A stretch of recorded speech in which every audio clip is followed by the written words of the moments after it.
So people have been asking me, how do you assemble these little air engines? So main parts, you've got the crankcase, which is this piece, which houses, well, the crank.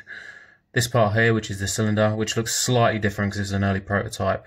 Doesn't have the full exhaust going up the side, but it's the same piece. Anyway, so you slide the cylinder into the crankcase. Little dab of glue on there. This one doesn't fit together well because it's just old parts. You then have a little stopper at one end, joiner on the other end, which you ideally need to glue on. You've got this little hole here. You want to put a little ball bearing in the hole and then glue the cap on so it looks like one of these. See, these got the little caps on, like that. So you end up with an assembly that looks like that. Swap that out for this one because it's more complete. So this one is glued on. Obviously it's also a V-twin. Alright, so you got it looking like that. This is just a little air manifold, which, yeah, that is in the print, in the files I mean. So you got that glues on there. This part here, really simple, no moving parts, apart from those little ball bearings which are in there, as I say, are inside that little plug.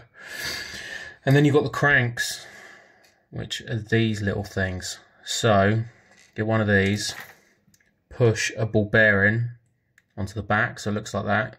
You could probably print a bearing, or just buy one. Glue in one of your little crank pins.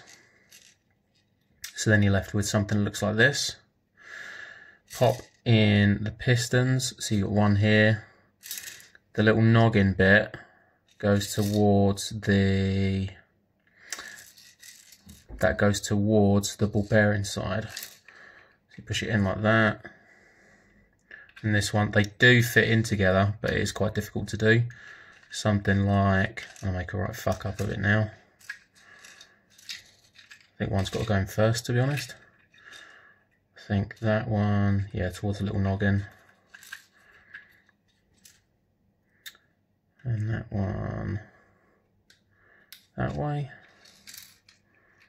Like I say, they are fiddly, but they do fit. It's not even a tight fit. Once you get it lined up, it just drops in. Yeah, and once they're in, and you want to pop in a crank pin. Put that in. Now, in the crankcase, it's like stepped in there. There you go, you can see it from that angle. So the ball bearing will only go in so far. So you push it together, just push it home, and you can't push it any further. It goes like that. Then there's an output end here, which, I mean, it's pretty obvious at this point. It goes on there. And that's it. That will run like that. And then, so when you want to do something like a V8, which has obviously got loads of these twins all put together, you have this.